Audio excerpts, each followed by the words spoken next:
All right, well, there's one last building block that we need to take a look at, and that is that attitudes. We were looking at how behavior impacts attitudes. Attitudes also clearly, we see probably more examples of this.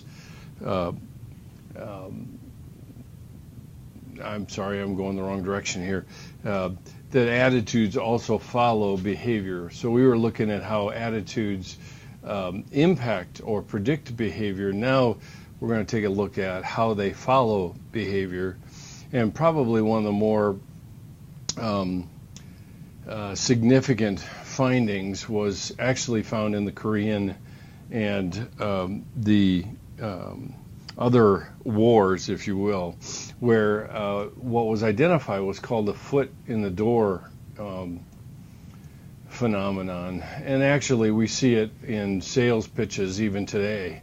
But essentially what the Japanese found, particularly in World War II with POWs, is that if they got them to do small things, running errands, mailing mail, taking the mail out to a far mail posting area in the prisoner of war camp, if they could get them to do that, then it actually helped them to be able to do other things. And so you basically start small and then build to bigger and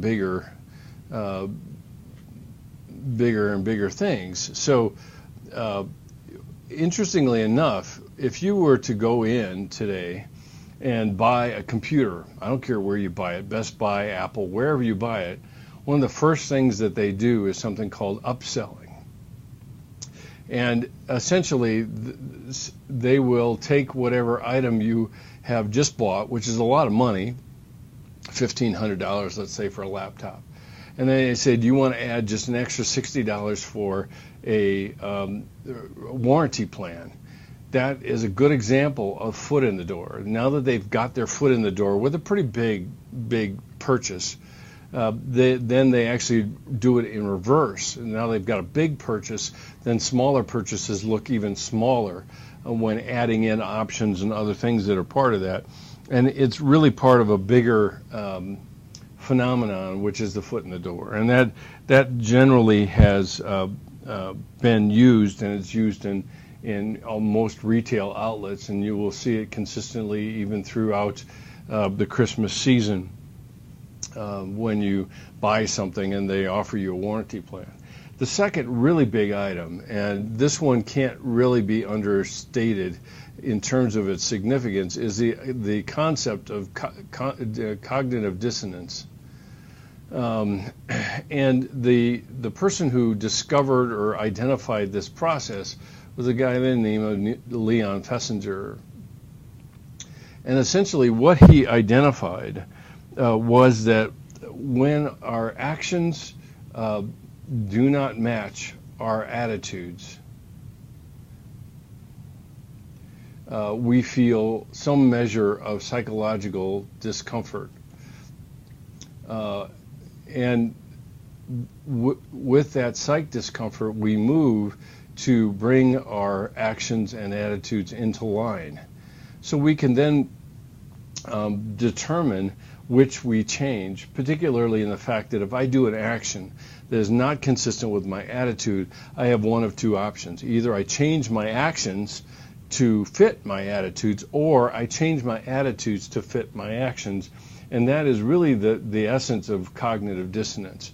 Let's say a young lady is going out with this guy, and they get relatively amorous, otherwise known as romantic, and he pressures her to have sex, but she has already determined that her commitment is to her personal virginity, and she's not going to give that up. And yet, under those circumstances, she gets convinced and has sex, and then she basically says, well, he means a lot to me, or I'm in love with him, and that reduces the cognitive dissonance between her actions and her attitudes.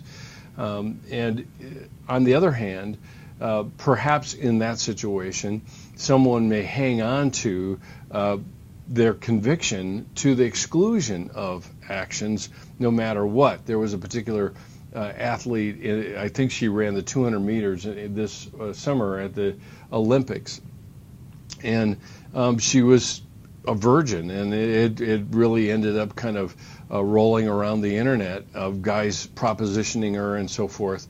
I can't remember her name for the life of me. Anyway, and she just basically said that her attitude about her own virginity, about remaining celibate until she could give her virginity to her husband, was more important to her, and therefore it guided her actions. But we have many more, many more examples of attitudes following behavior. I engage in something, and then, and Freud had an actual word for it, rationalize the behavior into an attitude that I can accept. And he was quite right when he talked about that, and that's essentially what Fessinger identified was what leads to this rationalization is the cognitive dissonance, where things don't fit together, actions and attitudes, that then produce behavior or produce a particular rationalization for one's behavior that's part of it. And that's essentially why in these situations, when we're already moving in one direction over the cliff, it's very difficult to reverse course in spite of the misgivings, because the behavior supports it. So cognitive dissonance shoots through all of counseling, essentially, and it is the movement in counseling that moves people to change, is cognitive dissonance, if it is channeled in a direction that actually helps them find the motivation to make the kind of changes they want to make. So cognitive dissonance is one of these key terms that came up as part of the behavior itself. The other one, which I have a video for you to look at, is the Stanford prison experiments. And essentially, Philip Zimbardo chose a number of undergrads and randomly chose them to be either prisoners or wardens. Wardens, prison guards. And essentially, whatever role they took on, their attitudes began to impact their behavior. I should say their behavior impacted their attitudes. So a guy who's normally peace-loving, get along with other people kind of person, and is given the role of a prison guard and given the job, if you will, of acting the part of a prison guard, then takes on a certain persona, and that is in the video that follows. This is probably one of the most profound experiments that ever happened in social psychology, because it demonstrates the role playing we tend to do and the impact it actually has on our attitudes. I will forewarn you that the video that follows from this prison experiment is a little rough. It was shot during the 60s, and the prisoners had an uprising, and some of the language is probably similar to some of the language you see in an R-rated flick. It's not overwhelming, it's not a lot, but I just want to forewarn you ahead of time. This Stanford prison experiment was supposed to last 2 weeks when the plug was pulled on it after 6 days, partly because of the impact it had on the prisoners, but also the impact that it had on the guys that were acting as the prison guards. So there you have it. Enjoy the video, learn from it, and see what happens. You might ask yourself, does my morality, is it only skin deep, or is it something that I embrace that would suggest that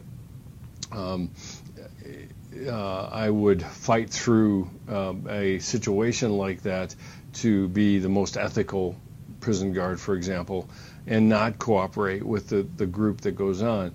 Interestingly enough, in a lesser sense, when we sit in classes, and in the class, what you find is this normative influence, the social normative influence that impacts how classes will go. And every group determines and develops norms, and these norms impact either good behavior or bad behavior, and we found that to be true in all of these situations where I engage in altruistic, positive, uplifting behavior, and lo and behold, my attitudes become stronger in that particular area.